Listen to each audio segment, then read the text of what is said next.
Cinema requires no introduction. For over 100 years, it has cemented itself as one of the most powerful art forms, regarded as the people's art form.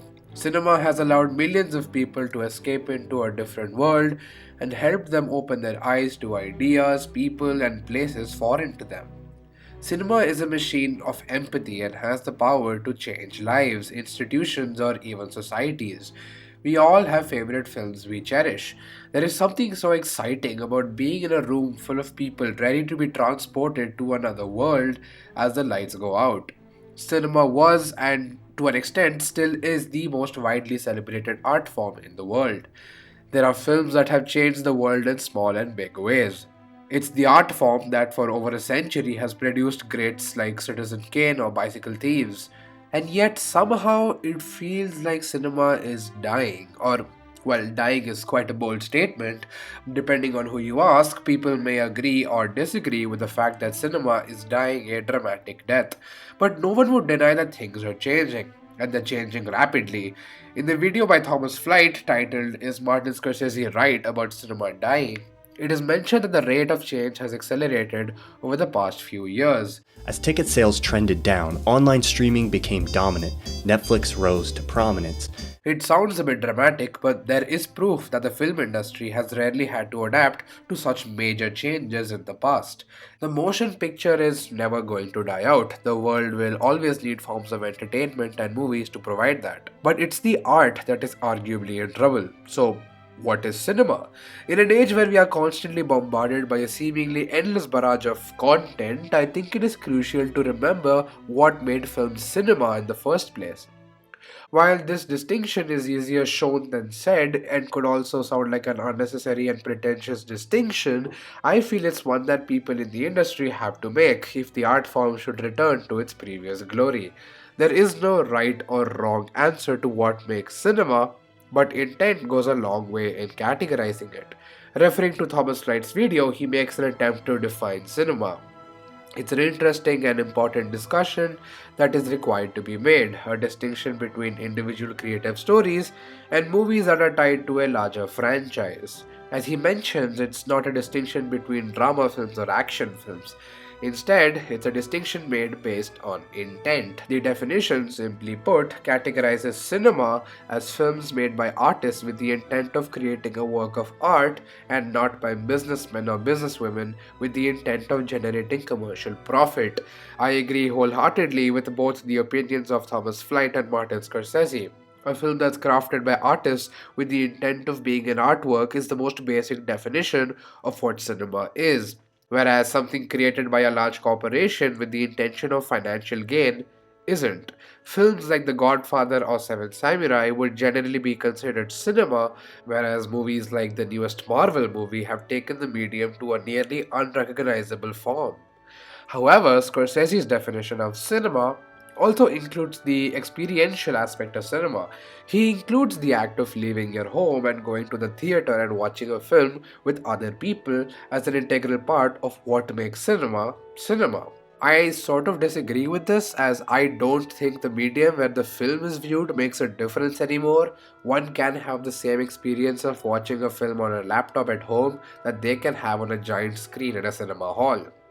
So, what exactly is the problem? It's not an obvious or simple answer, as the quality of movies today are declining and are simply not as good as they used to be, because everyone knows that that's not true. There have been brilliant, original, and interesting films coming out every year, but the consistency of these great films and the culture surrounding cinema in general is changing. Original films do not have a place in popular culture now like they did, say, 20 or even 10 years ago. This is partly due to the way the film industry has evolved and also the way we watch movies nowadays.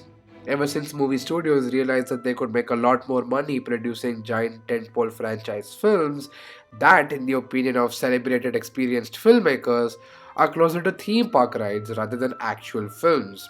Studios have been spending lesser and lesser money on mid-budget, director-driven pictures and more money on pre-established franchise films that are almost created in a sort of lab and churned out extensively. Whereas previously a studio might have spent a certain amount of money on 20 varied original projects, some of which would succeed and some of which wouldn't, they now spend that entire amount on one or two big projects that are guaranteed to succeed commercially.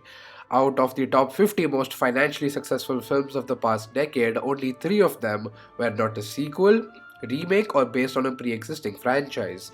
These newer trends are worrying for those expecting diversity in the modern film scene. Films that make you think are the ones that will be remembered even a century later. In Thomas Wright's video, Is Martin Scorsese Right About Cinema Dying? He mentions that the real struggle for Scorsese's cinema is not even to differentiate itself from Marvel-type films, it's to even be able to differentiate itself from any kind of moving image entertainment in this vast world of content. This is the harshest and clearest problem. If cinema is to persist and stay relevant throughout the digital age, an age where everything is readily accessible and anyone with a device has endless options for entertainment, from TikTok to TV to YouTube videos, it would have to revolutionize.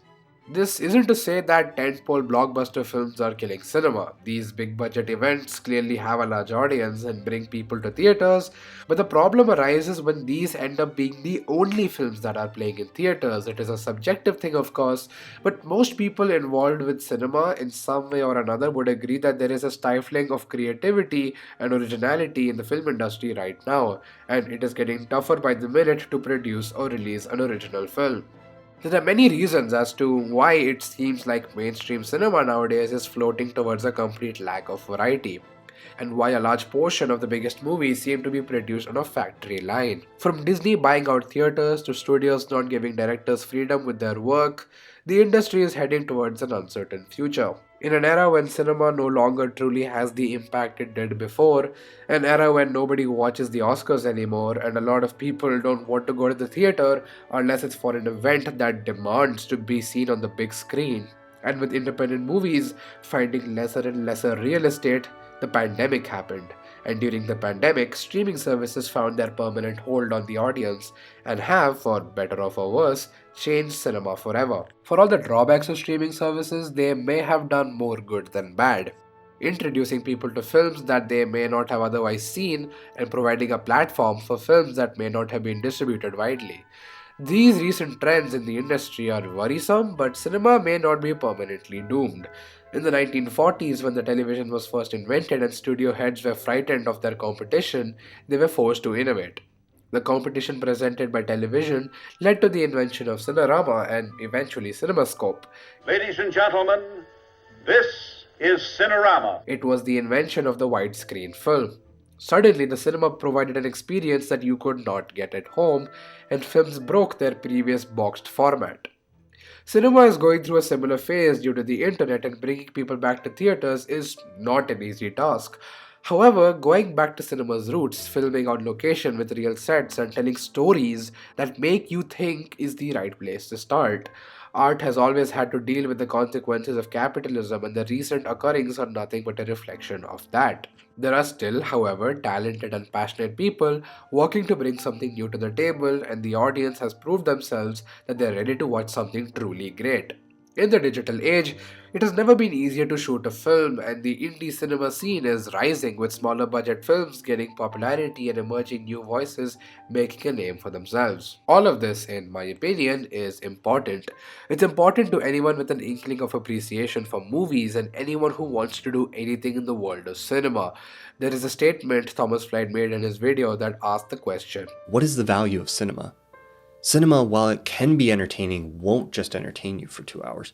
It will offer you new perspectives, show you the world, give you a glimpse of the future or the past, force you to examine yourself, to contemplate life, and reshape the way you see all the other moving images that surround you. Every individual filmmaker amounts to more than the number of awards they've won or the amount of monies the pictures make.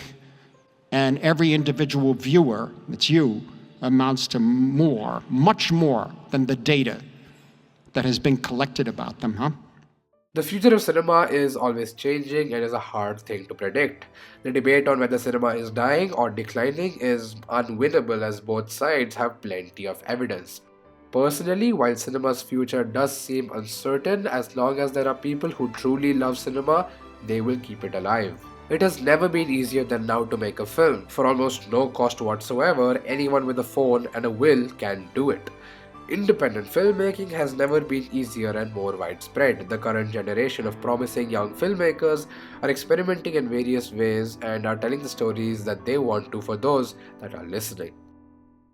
I feel like I am at a point where it is really starting to hit me and I'm getting a better understanding of what Scorsese meant. And it's about the channel, my channel. For about 3 years, I have been running this channel and been consistently uploading videos for the most part. But this isn't a platform strictly for videos, it is also a place where I get to showcase my work, for example, my short films, and it's honestly great that I have a platform to show my short films to people all around the world and receive support and criticism.